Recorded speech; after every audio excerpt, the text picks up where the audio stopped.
मैं मोहर सिंह मीणा कमला Modi girls college नीम का थाना में इतिहास के सहायक आचार्य पद पर आप सभी बच्चों के साथ आज BA पार्ट फर्स्ट प्राचीन भारत के इतिहास का दूसरा चैप्टर सिंधु घाटी सभ्यता इस पर चर्चा करेंगे।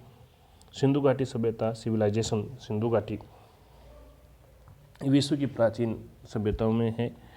इसकी जो समकालीन सभ्यताएं हैं उनमें मिस्र की सभ्यता है, मेसोपोटामिया की सभ्यता है, चीन की सभ्यता है, सुमेरियन सभ्यता ये इसके समकालीन है, लेकिन ये उन सभ्यताओं से विशाल थी। मेसोपोटामिया और मिस्र की सभ्यता से विशाल थी, उनसे ज़्यादा उन्नत अवस्था की सभ्यता से थी, उनसे ज़्यादा प्राचीन सभ्यता थी।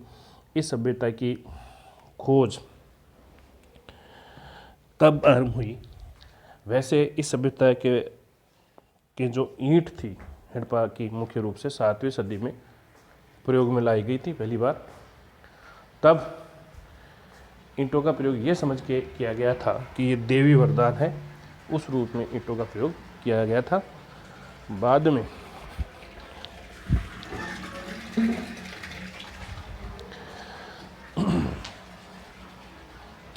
इस सभ्यता की खोज 1826 में चार्ल्स मेसन ने की थी और इस सभ्यता की सूचना पहली बार 1856 में कि ये सभ्यता है। चार्ल्स मेसन ने ये नहीं बता पाए थे कि कौन सी सभ्यता है, तो कोई सभ्यता की जो है ये सूचना 1856 में ब्रिटेन बंधुओं ने दी थी। जब रेलवे लाइन का निर्माण करवाया तब उन लोगों ने उस रेल के लिए जो पटरियों के लिए जो ईंटें थी वो यहाँ से ले जाएगी। तब उन्होंने एक आइडिया दिया था कोई यहाँ पर कोई सभ्यता है। और उस समय 1856 में इसकी तरफ का निगम ने ध्यान आकर्षित किया, इस सभ्यता की तरफ ध्यान दिया और उन्होंने 1861 में भारतीय पुरातत्व विभाग की स्थापना की। उसके बाद 1858 से 1905 तक लॉर्ड कर्जन जब भारत के governor general viceroy governor general बने तो उन्होंने जॉन मोर्सल को पुरातत्व विभाग का प्रथम महानिदेशक बनाया। तो उस समय इस सभ्यता की तरफ ज़्यादा ध्यान दिया गया, सभ्यताओं की खोज की तरफ। उनमें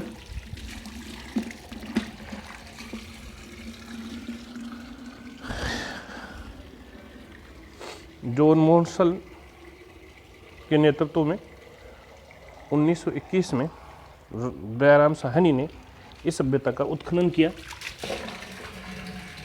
राखलदास बनर्जी उनके साथ थे और इस खोज को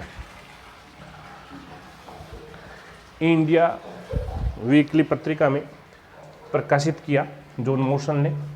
और तब इसे सिंधु सभ्यता कहा गया, क्योंकि इसके जो स्थल मिले थे इस समय तक वो ज़्यादातर सिंधु सभ्यता के, सिंधु नदी के और उसकी सहायक नदियों के आसपास ही स्थित थे, इसलिए इनको सिंधु सभ्यता नाम दिया गया था। लेकिन बाद में सिंधु के अलावा उससे दूर की जो नदियाँ जैसे उत्तर प्रदेश में, हरियाणा में, पंजाब, राजस्थान, गुजरात, इनमें देश आज़ादी के बाद भी और पुरातत्व स्थल मिले, तब इसका नाम, इसका प्रथम स्थल हड़प्पा के नाम पर हड़प्पा सभ्यता रखा गया। तो इसके जो नाम मिलते हैं वो कई मिलते हैं, जिसमें सिंधु सभ्यता है, सिंधु सरस्वती सभ्यता है, हड़प्पा सभ्यता है। आप इनसे परिचित हो गए होंगे कि क्यों इसका नाम सिंधु सभ्यता पड़ा, क्यों इसे हड़प्पा सभ्यता कहा गया और क्यों सिंधु सरस्वती कहा गया। क्यों सिंधु और सरस्वती नदी के सहायक किनारे होने के कारण सिंधु सरस्वती भी इसका नाम रखा गया। ये सभ्यता किस काल की है, तो ये सभ्यता आदि इतिहास काल की है। अब प्रश्न ये उठता है कि आदि इतिहास क्या है, इतिहास क्या है और प्राग इतिहास क्या है? प्राग इतिहास, आदि इतिहास, इतिहास, प्री, प्रोटो और हिस्ट्री। प्राग इतिहास वो इतिहास है जिसमें हमें लिखित साक्ष्य नहीं मिले, जिसकी जानकारी हमें पुरातत्व अवशेषों से ही मिलती है, जिसमें मुख्य रूप से पाषाण काल है, पूर्व पाषाण, मध्य पाषाण काल, नवपाषाण काल। आदि इतिहास या प्रोटो हिस्ट्री वो काल है जिसमें पुरातत्व के साथ लिखित साक्ष्य भी मिले, लेकिन लिखित साक्ष्य को अभी तक पढ़ और समझ नहीं पाए, उसे हमने आदि इतिहास कहा। फिर इतिहास, इतिहास वह काल है जिसके साक्ष्य लिखे, पढ़े और समझ लिए गए, जो भारत में 6ठी सदी BC से शुरू होता है। तो सिंधु घाटी सभ्यता, अब आपको पता चल गया होगा कि इसके साक्ष्य लिखे हुए मिले हैं, लेकिन पढ़े नहीं गए, इसलिए इसे हम आदि इतिहास में रखते हैं।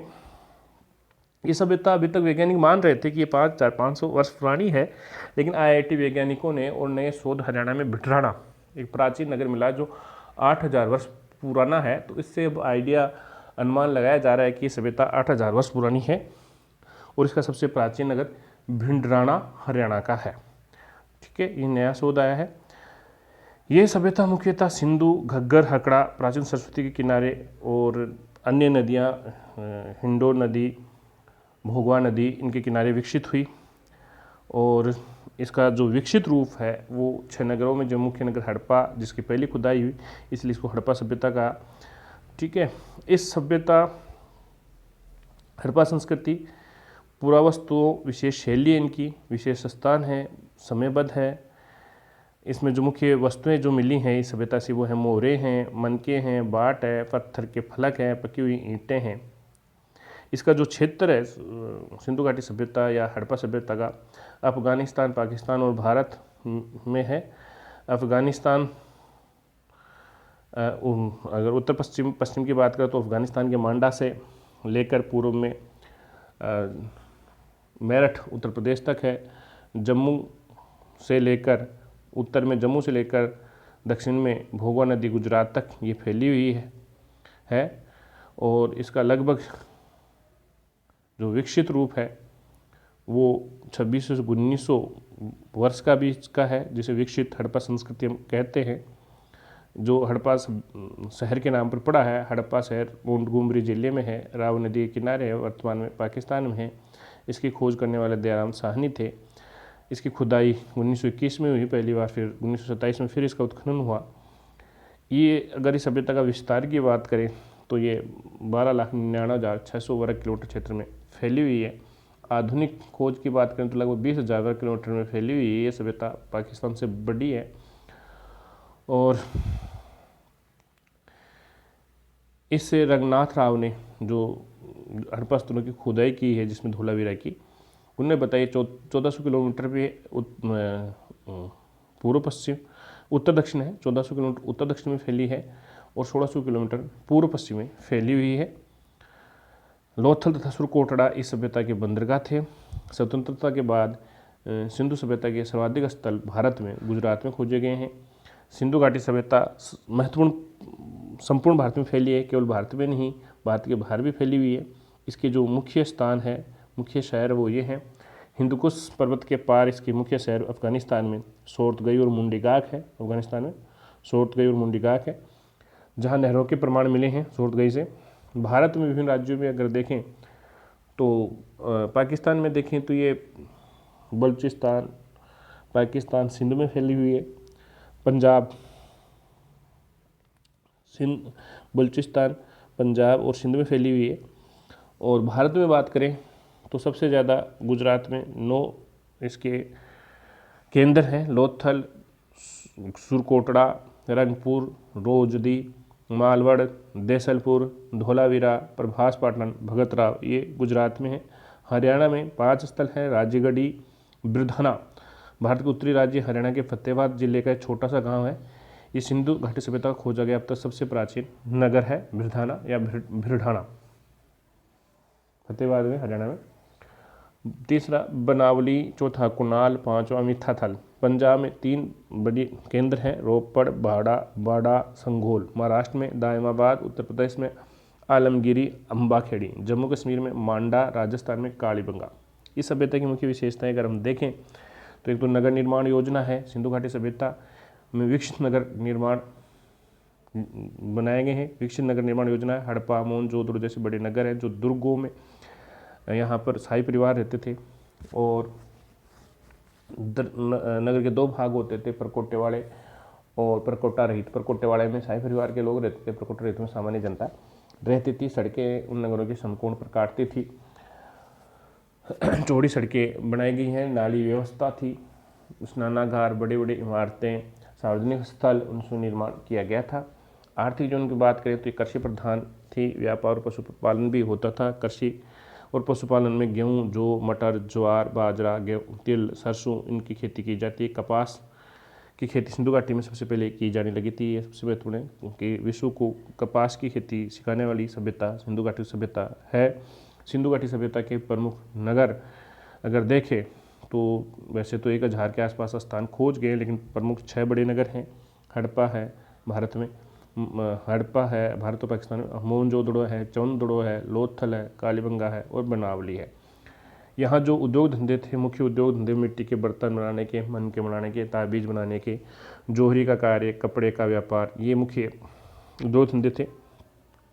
लोग मिट्टी के बर्तन पर काले रंग के अलग अलग प्रकार के चित्र बनाते थे। यहाँ के लोगों को लोहे का ज्ञान नहीं था। राजनीतिक जीवन की स्पष्ट जानकारी नहीं मिली है, लेकिन आइडिया लगाया जा रहा है कि नगर निगम जैसी स्थानीय स्वशासन संस्था यहाँ पर थी। अगर धार्मिक जीवन की बात करें, सिंधु घाटी की में अलग अलग धार्मिक विशेषताएं थी। हड़प्पा से एक मोहर मिली है जिसमें स्त्री का चित्र अंकित है और जिसके गर्भ से पौधा निकल रहा है। इससे पता लगता है कि मातृ पूजा थी। एक मोहनजोदड़ो से एक मोहर मिली है जिसमें एक व्यक्ति योगासन मुद्रा में पद्मासन में बैठा है और उसके चारों तरफ जानवर है, हाथी है, गेंडा है, सिंह है, त्रिशूल है सिर पर। उसको शिव, पशुपति शिव बताया गया है, तो उसकी पूजा होती थी। इसके अलावा पीपल के पेड़ की, नाग की पूजा ये यहाँ पर प्रचलित थी। शिल्प और तकनीक की बात करें तो सिंधु घाटी में एक छोटी सी बस्ती चंदोड़ो है जो शिल्प उत्पादन में निपुण था। ये शहर या मन के बनाए जाते थे, संग की कटाई की जाती थी, मोहर का निर्माण किया जाता, बाट बनाए जाते थे, आदि धातु का ज्ञान था। समाधान की बात करें तो हड़प्पा सभ्यता में मिले समाधान में आमतौर पर मृतकों को गर्तों में दफनाया जाता था, खड्डों में। कुछ कब्रों पर मर्द भांड और आभूषण भी मिले हैं। पुरुषों और महिलाओं दोनों के समाधान पर आभूषण मिले हैं। मोहर लिपि और बात करें, मोहर लिपि का प्रयोग लंबी दूरी के संपर्कों को सुविधा बनाने के लिए होता था। सामान से भरा थैला एक स्थान से दूसरे स्थान तक भेजा जाता था। उसका मुख रस्सी से बांधा जाता था। गांठ पर थोड़ी गीली मिट्टी जमा कर या अधिक मोहरों को से दबाया जाता था, जिससे मिट्टी मोहर की छाप पड़ जाती थी। उस सामान से भरे थैले के साथ छेड़छाड़ होने की संभावना कम होती थी। इस मुद्रांकन में सामान को भेजने वाले की पहचान का भी पता चलता था। नालों का निर्माण हड़प्पा सभ्यता की सबसे विशिष्ट विशेषताओं में से एक नियोजित जल निकास प्रणाली थी। सड़कों तथा गलियों को ग्रिड पद्धति से बनाया गया था, एक दूसरे को समकोण पर काटती थी। ऐसा प्रतीत होता है पहले नालियों के साथ गलियों को भी बनाया गया, फिर उनके अगल बगल आवासों का निर्माण किया गया। सामाजिक जीवन की बात करें तो सिंधु घाटी सभ्यता के लोगों का जीवन मात्र सत्तात्मक था। यहाँ पर स्त्री मण मूर्तियाँ बहुतायत में मिली हैं, जिससे अनुमान लगाया जाता है कि यहाँ के लोग देवी माता की पूजा करते थे। लोगों का जीवन कृषि पर आधारित था। कृषि अधिशेष काम लेने के बाद जो शेष बचता था उसको निर्यात किया जाता था। जीवन में व्यापार वाणिज्य का महत्व था। विदेशों के साथ व्यापारिक संबंध थे। सिंधु सभ्यता का पतन, इस सभ्यता का पतन किन कारणों से हुआ, इस बात पर विद्वानों में मतभेद है। पतन के लिए कोई भी साक्ष्य ऐसा नहीं मिला जिससे ये पता चल सके कि वास्तव में इस सभ्यता का विनाश क्यों हुआ। सबसे सटीक उत्तर इसका ये माना गया है कि बाढ़ के कारण ये सभ्यता नष्ट हो गई। ये थी सिंधु घाटी सभ्यता। Okay, thank you very much.